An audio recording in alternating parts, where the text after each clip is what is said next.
So you got yourself a new mic. Yes, I did. So you actually Thanks to you. Oh, you're welcome. Yeah, So you sound better now. I do. Also, I have this 4K webcam so you can see me easier. Well, this is an audio show, so no one's going to see this video footage. I know, but it's like we're in the same room talking to each other, so. Well, that is true. Yeah. So I guess we should schwat. Schwat!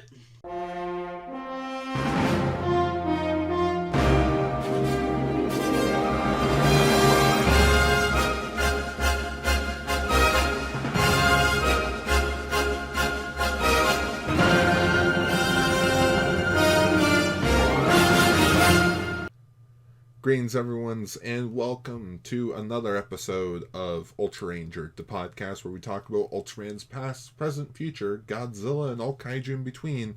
I am your host, Ultra-Gar. That's it. I'm your co-host, Ultra-Lane. Hi. Coming all the way from Pickering. That's right, folks. I'm no longer in the same household as Gar.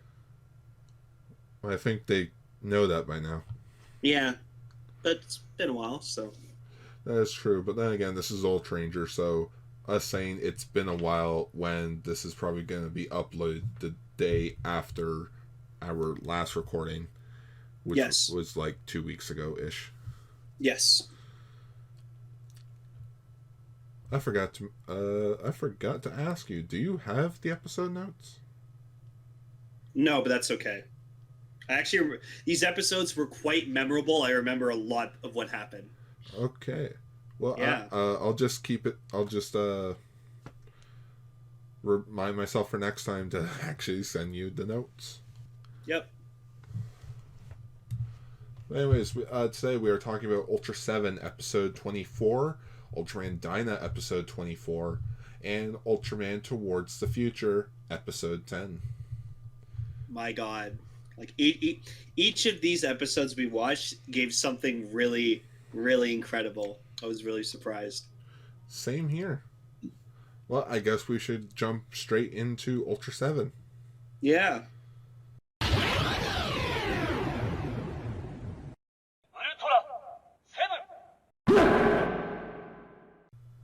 Episode 24.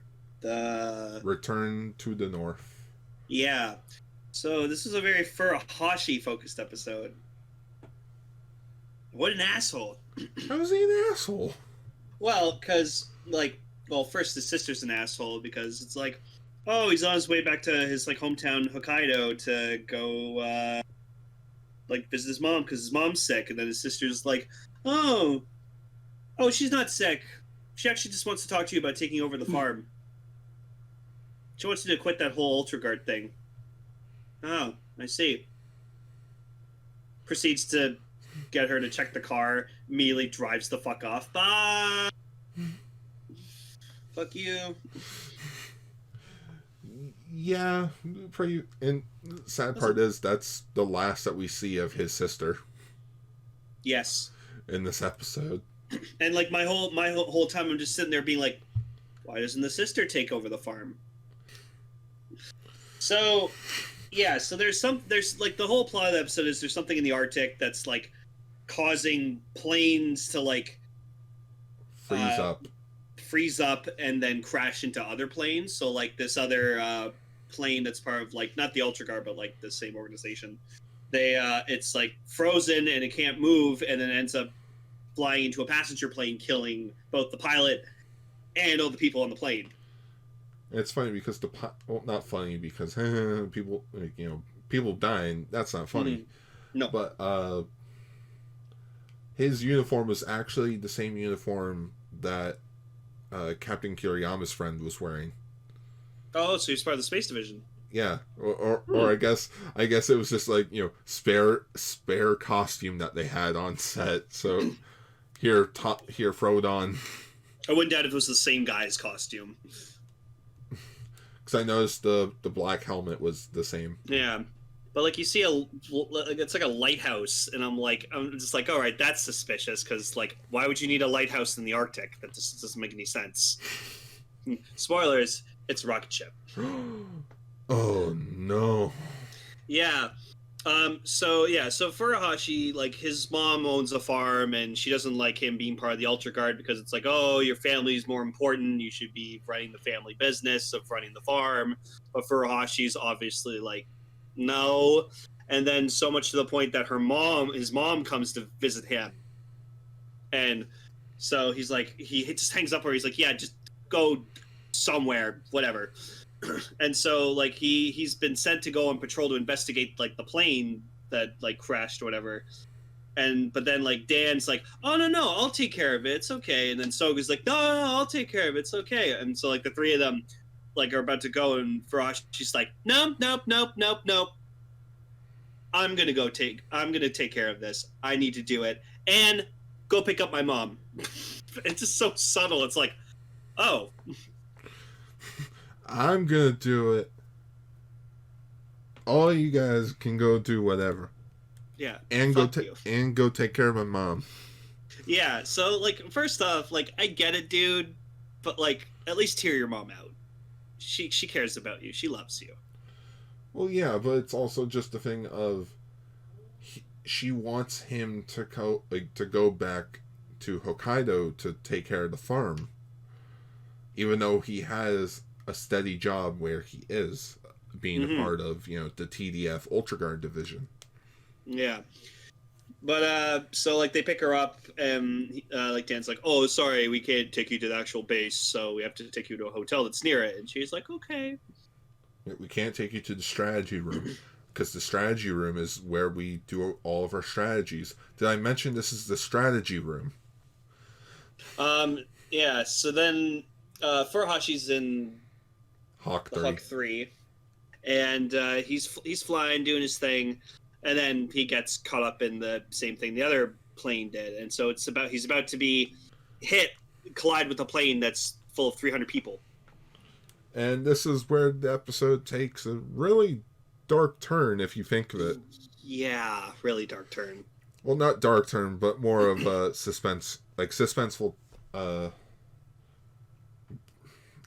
What was the word that I just said? Dark. Yeah, dark turn, but like dark turn, like it's more suspenseful. It's like, thank you. Oh my god! Yeah, because it's the idea of Furuhashi. He set the detonator to explode for 4 minutes. Yeah, for 4 minutes. However, he can't eject himself, so now he's gonna die. Yeah. He only has. He can't just go to the back of the plane, open a door, and just fall out in Peter Griffin style. If that was the case, that would have been part of the thumbnail for sure. Yeah. Just would have been Furuhashi's face on fucking Peter Griffin's fire. Oh god. But no, but it just like, I'm glad the episode took itself serious with this discussion of Furuhashi can try to escape, but the Ultra Hawk 3 is going to collide into the plane. Mm-hmm. So our one guy can survive while 300 people perish. Yeah, even Kiriyami mentions that he's like he'd be sacrificing his life to save 300 lives. So like they're fucking hero. Like they're sort of like, I think if this was like an American show or like even a show like Doctor Who, if this was how the companion character or like a side character wanted to be written off the show, I feel like this is how it would have been handled if Ultraseven was like an American show, and Furuhashi's actor would have been like, I'm done. So I feel like this could have been a good way to end it all. Yeah, so like there's a thing where like he's like you know what, if I'm gonna die, might as well say goodbye to my mother. She's in the area. And so like Kiriyama asks Anne to like bring the mom to the strategy room, and he's just like, just fucking do it, it's urgent. And like they have this scene where it's like she's looking at her, and like it looks like she's like kind of just being like, should I, like she's gonna like do something else, and it's like no, just go. She should have just walked up to her and go, hey, you need to come with me, it's about Furuhashi. but then like she talks to him on the communicator, and he's like, yeah, I'm all the way in the Arctic right now, which is like far away from Hokkaido. And she's like, oh my god, so my voice is like traveling all the way to the Arctic? And he's like, yeah. And she's like, wow, that's awesome. Ha ha ha. I'm gonna fucking die. She doesn't even know I'm gonna die. Ha! And he's just like laughing with her, and it was really but then like you can see like tears coming down his face, because he's just like, he knows he's done for, and it's like, fuck. Like, god damn. Like, it's depressing to know that like as he's talking to his mother, that could have been it. Yep. Yeah, like, that's a heartbreaking thing to think about. Just that would have been it. That's all that she would have remembered about him in his final moments. Mm-hmm. Just laughing about, the Antarctic. Yeah. And speaking of which, Dan shows up in the Arctic. Yeah, that was sudden. I was just like, oh, Dan's here. Okay. I sort of don't remember how he gets there. No, me neither. And then like, freaking yeah. So then he's like, well, this looks like a job for Wyndham. Go Wyndham! And then like Wyndham goes towards like the lighthouse, and the aliens in there who like, they look like the robot, like the bug-eyed robot droids from Star Wars, but wearing like B uniforms. So they are called the Aurora Phantoms Alien Cannon. Or okay. Cannon? It was like Cannan. Kanan. Yeah. Kanan. Yeah. I would say they were a con in the episode, but you can't really call them a con when they know the main focus of the episode is the suspenseful, like, incident with Furuhashi, like colliding with the plane.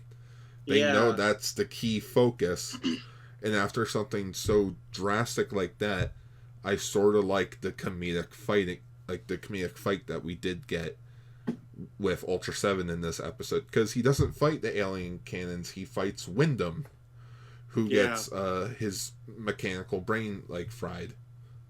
Yeah, well, he gets it reworked. Mm-hmm. And then he starts like attacking Dan, which I'm like, all right, guys, that's kind of lazy for like not to like bring a new kaiju or something like that. But then it's like, oh, they probably just wanted an excuse for like Ultraseven to fight Wyndham. Yeah, it's like, hey, we have this giant robotic chicken thing. Might as well have Ultraseven fight it. And so then he turns into Ultraseven, and he's just like, bad Wyndham, and so he starts fighting him, and then he just does this thing where like Wyndham just starts walking in a circle. He just keeps fucking doing that, and I'm just like, what are you doing? And he doesn't do anything. Well, he's trying. Ultraseven knows that, like, it's his capsule monster. He's not trying to destroy Wyndham. Yeah. But what he's trying to do is just tire him out. Yeah. So walking around in circles, not realizing, he's just walking in a giant circle, mm-hmm. leading him to tire himself out. So Ultraseven can fix his circuitry and return him back to his capsule. Mm-hmm. Which then, he gets him back, and then like the aliens try frying him again, and it doesn't work, and it's like, oh fuck! So they try to escape. Screw this planet. Yeah. And Ultraseven's like, nope, yeet. Blows him up, and then with that, Furuhashi's able to realizes he has control again, stops the countdown with 70 seconds, with 1 minute to spare. With the lesson to be learned at the end of this episode is that his mother realizes that, oh, my son really loves this job. He's doing good things to help other people. I to make him work on the farm would be taking him away from his full potential, and him doing great things. So then she tells Furuhashi, it's like, don't worry about the farm. I realize now you need to keep doing what you're doing. Ultra-Guard is where you belong. That's what you have to do. And I was like, hell yeah, Furuhashi's mom. Exactly. So that was a nice lesson to be learned. And so it was a good episode. I liked it. I also liked it. It was very suspenseful. It pulled at your heartstrings, and honestly, it was a better focus episode when you compare it to Arashi's Actor's Focus episode of Ultraman, which involved, like the dome city, and like the kids being blind. Yeah, that's right. Like, if you compare Don't Shoot Arashi to when Return to the North, Return to the North is a better Focus episode. Yep. Definitely in my top 5 favorite episodes of Ultraseven so far. No, I don't know if it would be my top 5, but I did really like it. See, that's why Ultraman's good at character-focused episodes. I like that. Do more of those. Well, speaking of more character-focused episodes... Oh, boy.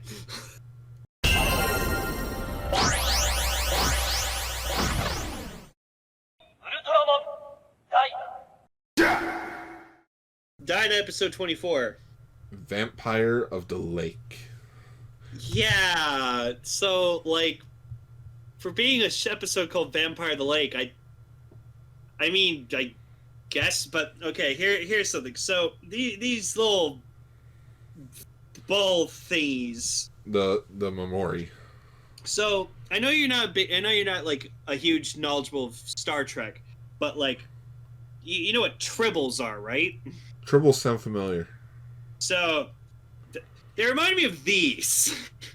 So there's an episode of Star Trek where there's these little things called tribbles, and so like the Star Trek, like one of the Star Trek crews buys one off this peddler, and he brings it back on the Enterprise, and then they just keep multiplying and multiplying, and one time they open up the captain's quarters, and literally the whole fucking ship is infested with these things. That is the thumbnail. No, and what do they do to destroy? Yeah, you basically just can like Photoshop these tribbles blue, and you're good. But do you know how they beat them?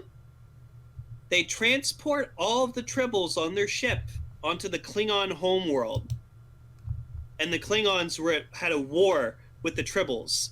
And later on in an episode of Deep Space Nine, Worf says to them, he's like, "Oh yeah, you guys have like a thing with the tribbles, don't you?" And they're like, Worf's like, "The tribbles were the most like powerful enemy the Klingon empires ever faced," because like the Klingons had to like kill and massacre all these fucking tribbles that just kept fucking multiplying on their planet.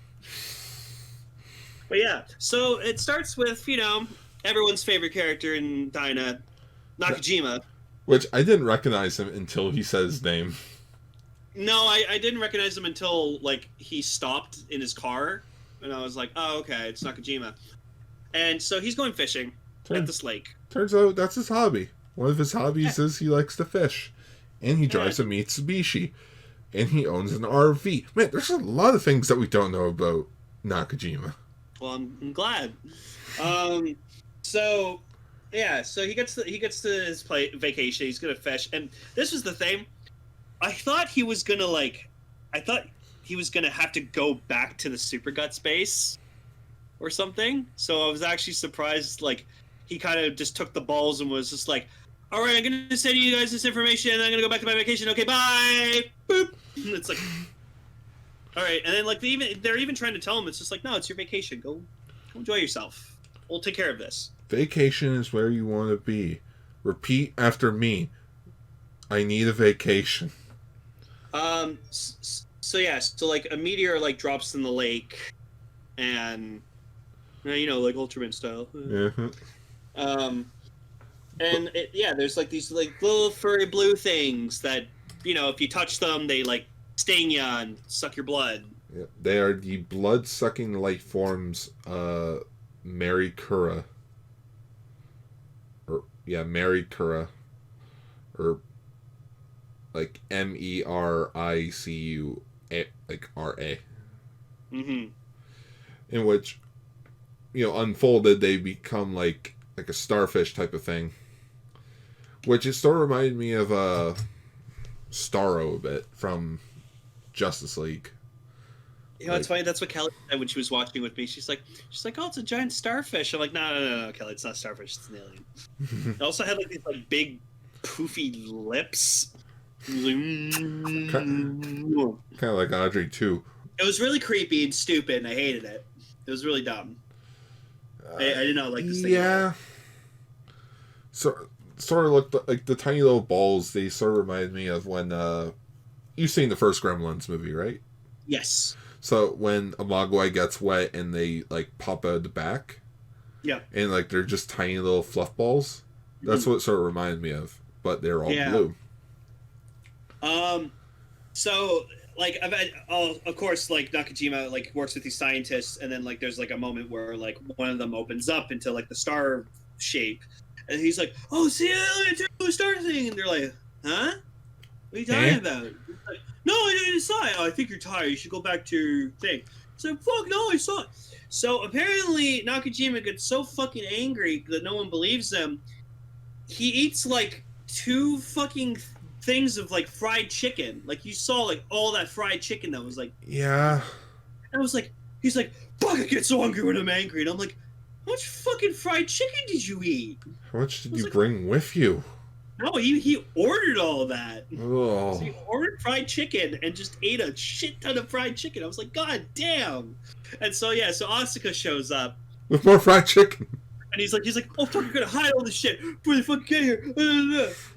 And so like they come to help him investigate and stuff like that. And then like most of that episode, like until like the fight, it was like a blur. Because like everyone's like dying, like the bald scientist, and like he survives and he's trying to get to like Asuka and them being like, "Hey, you gotta stop them." So here's a funny thing. Because you know me, I like to find out who these actors are. I know, I love when you do that. He's not from Super Sentai. However, we have seen him in Castranger related stuff before. Oh? So his chief Kamatsu is played by Shun Uda. Okay. Who is best known for playing Hattori Hapen from Android Kikaider. He was the comic relief actor. Oh, he's the detective dude? Yeah, he was the detective in Kikaider. That's awesome. That's awesome. I loved him. He's a cool character. Wow. So I thought it was sort of a cute touch of, like, this episode was focused on Nakajima, who is considered the comic relief character. And then you have this actor who is known for being the comic relief character in Kikaider. And then we got, like, because I had to, like, I didn't go back to like watch it again, but like I heard I just saw like Asuka was like pissed off that he had to transform. He's just like, "Oh, for fuck's sake," and just turns into Dyna. Oh, for the love of peace. Then in the 23 episodes that we've watched of Ultraman Dyna, never have I ever seen Dyna go, "All right, I'm gonna fucking kick this thing around like a fucking soccer ball. I'm gonna spin on my finger. I'm gonna fucking kick it, do some cool dive kicks and side kicks towards it." And I'm just sitting there, and Kelly's like watching with me, and I look over at her, and I'm like, "I swear to God, Kelly, Ultraman's a very serious show." And she's like, "Oh, it doesn't look like it." And I was like, and you want to know the weirdest thing of all? Never did he do anything baseball related with the ball. No. When that's Asuka's big fit, like one of his big character things. Yeah, he likes to catch with his dad. Yeah, he's known for his baseball. He's known for playing baseball, and he didn't do anything baseball related with the giant fur ball. So, like, I'm watching this, and I'm just like, Ultraman's supposed to be serious, you guys. Like, at least with like Katsumi and Rube, he's a baseball player, so he based all of his moves around baseball stuff, and that's fine. Like, I can accept that. But Dyna, no, it's bad Dyna. It was funny, but I'm just sitting there being like, what? No. And then he goes strong, and like they find the weak point of the monster, and oh yeah, if you open up its jaw, it leads to like the poison sac in its body. So like they fire at it, and then it, like fires tentacles, and he grabs it strong, and he just like fucking twirls him around, whips him, and then fires an attack at him, and then we see like an explosion 3 times in a row of him exploding, and I'm like, okay, that was cool. We also got a song during the fight. Oh, that's what I forgot to mention. Yeah, no. The Dyna also has a battle theme. Have we ever seen that in other 23 episodes? No. No, but we did see it in episode 9 when he did. It was for a miracle. Oh, okay. So he has 2 different battle themes. Yeah. I guess he hasn't used strong in a while. So. But it's funny. But it is sort of cute how it kept mentioning Garnet, a Garnet bomber. I'm like, oh, is that where like Zero gets the whole Garnet Buster? Hmm. But apparently the song is called For the Red Glow of Dyna. Okay. Because he's a strong type. It's red. And I could not find a song on YouTube's. Oh, no. So it's probably on some sort of soundtrack out there. Dyna battle theme. Oh, trust me. I found it. Trust me, that was my first option. Because sometimes people don't like title them like exactly the name of the song. They're like, it's like Dyna battle theme 2. And then you find it. And it's like a shitty rip. It's the microphone next to the laptop, and it's just like... Yeah, the video camera just like looking at like an episode while the song's playing. Oh, I hate when people do that. That was like 2000, like when people 5-6 YouTube. When people just took like the songs from the show, so like you had all the extra like things they add in the opening. Yeah, like before shows were streamable on like streaming sites and stuff like that, people would just take scenes from like shows, film a camera next to their freaking TV playing the scene, and it's like, there you go, there's your scene. It's like, now, nope, don't have to worry about that shit anymore. Even, hell, the official show, like, broadcasting YouTube channels literally put up scenes from their shows. Yeah. But yeah, I thought that was a pretty good episode of Dyna. It was definitely wild, that's for sure. So, I also just I just love the beautiful location that they were at. Like the the lake was really beautiful. Yeah, it was known as Lake Tabaryu. But the fucking, I loved when they found like the dead fish. I love that those, you can obviously tell they just bought those at like a fish market. Oh. It's like, I think I could definitely tell one of them had like a cut mark in their body. It was like a quick shot, but I was like, nah, those are fish from the lake, you fuckers. Hey, it's better. Hey, at least it's not like in King of the Hill, where they did the exact same thing, but Dale got a frozen fish. So when he put it on his line and hooked it in, the police officer grabbed it and realized it was frozen. It's just like, damn it, Dale, because Hank accidentally started using crack as fishing bait. Oh, because he went to the wrong guy. Oh no! And like the fish got addicted to it. Well, anyways, let's get on to what I think is probably the best of the 3 episodes we watched. Fucking great did it again. Great did it again. Ultraman. Great. So episode 10. The moment we've all been waiting for. Me and Gar have been wanting so badly. A Charles-focused episode. My God. Tale as old as time. Yeah, Taurus it was fucking... from the stars. Charles and the alien.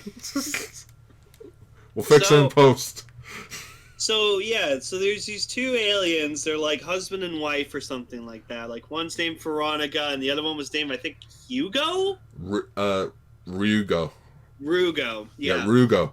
That was it. So they're just they're tourists. They're just traveling around plant to plant, learning about cultures and stuff like that. And so they disguise themselves as like a hamburger truck. They just sell hamburgers. Form of waitress. Form of food truck. Food truck. Food truck. Because like the husband's the food truck. Shapeshifter? Yeah. Well, they're both shapeshifters. Yeah. So Charles, he's like, I guess like he has like a girlfriend or like an ex-girlfriend or something like that, or like this girl he's into. Well, yeah, because they mentioned her in the first episode, way back when. I don't remember that scene in life. Yeah, Charles mentioned that he did have a girlfriend or fiance, wherever they were. Yeah, so like he's talking to her in this restaurant, and like obviously she's just like, no, we're done, Charles. And she says the worst thing that every guy never wants to hear. There never was an us. Oh. And it's just like, oh. And so like he like fumbles like a phone that's on the table, and he like he's like, I'm not leaving until we sort this out. And then you just proceed to, it cuts to like him getting kicked out of the restaurant, and he gets thrown outside, which like, you know, growing up in the 90s, that was the typical thing in a lot of movies and TV shows from the 90s, where they'd have a scene where a guy was making a fuss in the restaurant, and then they cut to him being thrown out, like they did in Beauty and the Beast, they did it in The Mask, like. So like Charles is like upset. He has like a picture of like his like girl he likes, and he's just like, whatever. So he like apparently eats like 6 burgers. Because like you see a row of plates along the counter of just all these eaten burgers, and I'm like, did Charles eat all that? I just gotta love how, like, okay, he goes to I think it was called Burger Heaven. Yeah, Burger Heaven. Yeah, or Hamburger Heaven. Yeah. But I just love how, like, you know, they're so cheap with the budget. Where is it? Like, where is it? It's right beside the restaurant where he got kicked out. Yeah. You see the entranceway where he gets kicked out right there. I'm like, oh my goodness. So he talks to the girl Veronica. And like, you know, and like there's this like drunk guy or something like that, and like he's like, hey man, like I'm trying to eat here, and he's just like, listen, I'm buddy. trying to hit up on Veronica here. And he's like, oh, fuck off, and like he takes him, and he's just like, all right, listen, go away, I'm gonna talk to this girl. And so then like he comes back or whatever like that. And like with his, he's like, oh, you got my big brother with me. He's gonna kick your ass, and like it doesn't look nothing like him. Like it's just this big, strong guy with a mustache. But then like Rugo, like stuns them with like this lightning thing out of the headlights, and like they fuck off. And Charles is like, the fuck was that about? And it's like, oh, do you need help back there? Like it looks like you need some like help wiring. And she's like, no, it's fine. Let's close up for the night. And it's like, oh, maybe it's a good idea, like, I don't go in the van or something like that. And then, like, she, like, drives off with them or something. Yeah. So then, later, like, she goes to visit him again. Oh, also, there's this stuff with, like, this agent, like, this agency. Yeah, like, Agent X. Yeah, so, Ike from episode 2 is back. Oh, that's right! Yeah. That's right. So, like, I guess they wanted to try and make them more of, like, a comic relief organization. Of like, we're here to sell this, and it's like, you're cute. And then Gene sucker punches him. It's fucking awesome. Oh my god. That caught me by surprise. Me too. Because it was like, echo, echo, echo. Oh my... Fuck. But see, now ever since like the last episode of Ultraman Great we watched, and I found out that Gene's actor played Robin Swallows from Austin Powers 2, I can't not see that. I paused the episode and I was like, Kelly, because like Kelly loves Austin Powers. It's like, Kelly, look, it's Robin Swallow. Maiden name Spitz. So now I just can't see that. Like I just see her like on the ground, just use the machine gun. The bomb will kill us both, Powers. Like that's her. I was like, she was an Ultraman. That's amazing. But yeah, so that was great. And then like we get like a scene where like they're in the zoo. They're at the zoo, and like Veronica, like this was a really touching moment because like that's when you know she's like an alien, because like Veronica's just like, how could you guys imprison these like animals in these cages? And Charles is like, well, like you know they're taken care of and stuff like that, but like it's better that they're here than you know on someone's floor or stuffed or something. And she's like species shouldn't prey on other ones, like weaker ones and stuff. And it's like, whoa. And then we get a see where we see like Jack and like Gene walk into the zoo, and I'm looking at Jack and I'm like, damn, that guy's built. Like holy shit, does he work out? Don't you remember the episode where they went to the woods? Yeah, but still, damn, he was owning that tank top, man. Oh, and then like Gene and Jack, like they're scanning for aliens, and so like Gene has this alien scanner, which she scans over to Jack, and it goes like, boop, boop, boop, boop, boop, but like Jack like puts this thing in front of her, and he's like, ha, gotcha, and she's just like, quit fooling around, Jack, we're gonna find aliens, and I'm just like, oh fuck, like she almost caught him. That was a close call. Yeah, I was like, whoo, and then just all of a sudden turns over to like a crack open, like a door that's like a crack. It just like talking to Veronica and like Rugo just being like, you guys shouldn't be like causing so much trouble, and they're like, fuck you, we're just trying to live, we won't harm you, and he's like, oh, I've heard that before, like, I don't trust you guys. Now, unfortunately, I couldn't find out who voiced Rugo in this, as he was unfortunately not credited. The actor was credited in the episode, but it didn't say which actor was Rugo, like who played Rugo. And after looking up names, even then it didn't help. Yeah. But for all I know, it could have been John DiMaggio. That would have been amazing. Because when I was hearing Rugo's voice, all I kept thinking of was Bender. Because he sort of had that same, like, expression. You know what? So, like, okay, the funniest part was the end of the episode, where we see, like, Rugo's disguised form, and it's just Charles. Yeah. I would like, you know what? I wouldn't doubt if that Rugo was also Charles's actor. It's probably just him. It probably was just him. Voice. Probably him doing a voice. But yeah, so Rugo apparently jealous of Charles, blows up his car, and then just so then we cut back to like Arthur being like pissed off at Charles, being like, you shouldn't get involved in this, like you're gonna get us in fucking trouble. I'm taking you off of fucking active duty, and Charles is like, oh, whatever, like runs off. Proceeds to a next scene. The narrator's like, in a new version of Charles's old car that got destroyed. I was like, what? Where'd you get the other car? In the newly... As Charles drives away in his newly updated car, similar to his old.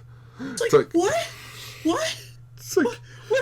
What? You can guessing from a production standpoint, they blew up the car last. Yeah.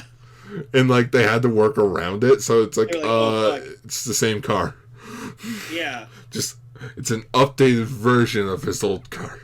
Yeah, so, so Charles goes to visit, like, Veronica, and she's like, oh, it's not a good time right now, and it's like, oh, who's with you? And she's like, my husband. And he's like, oh. Husband? Yeah, so they run off when, like, the agency shows up, and then, like, the news knows about it, and Arthur's like, well, great, she's in the news now. Good job, Charles. You idiot. I noticed Lloyd didn't really have a lot to do in this episode. Lloyd or Kim, no. Lloyd or Kim were sort of just pushed to the sidelines of this episode. And they scolded Charles a bit, like, oh, I was irresponsible, man, you shouldn't be doing that. Like, so then, like... I hope we need to put this in the thumbnail because it was just too precious. But like Gene was being adorable. Like we found Veronica, and then we just see like Arthur just like, good job, Gene. Just gives like a nice thumbs up and a smile. And I'm like, oh Arthur, you're precious. So like we need to put that thumbs up in the thumbnail. Okay. Fucking good. I love that. So she disguised herself as like an old lady, but she was wearing like the same like pin or something like that, and so like Charles's girlfriend, air quotes, was the one who found her, and it's like, wow, okay. So then Charles like decides to like show up to like talk to Veronica at the food truck, but then like all the other agency cops, and they all have like guns and stuff, and it's like, you have 2 minutes, it's 1 minute. and I swear to God, for one moment, like he was about to, like Agent Exler was about to shoot Veronica, but then Charles gets in the way, and I swear to God, I hear him go, "Sorry, Charles," and I was like, "Were you about to fucking shoot him? When You asshole!" So yeah, so then we get to see Rugo like in his full alien form. He's just this weird monster thing with like a blade coming out of his head. Kind of looks like a slug. Yeah. So then Jack turns into the Great, which then we guess this confirms that when he transforms into Great, it's Great that's taking over. Like, it's actually Great that's fighting, not Jack. I guess. Which makes sense because Jack is just the host for him. So, because like we hear something which I never thought we'd hear. We just see Rugo and Great just talking to each other. She doesn't like him, she likes me. Well, maybe if you acted more polite to her, she would like you more. Yeah. And just Ultraman Great, therapist. And so yeah, and then just like the fight ends with just them. He's like, "Yeah, you're right," and they nod at each other. And Great's like, "All right, cool. I guess I should change." That early transforms into Lloyd. Or sorry, not Lloyd. Charles. Into Charles, I mean. Yeah, and he has like a mustache and like this like chains and like a black outfit. His hair's all like greased up. Grease to the back. It's Italian Charles. And, yeah, and you just see Charles like, at least he's got good taste. And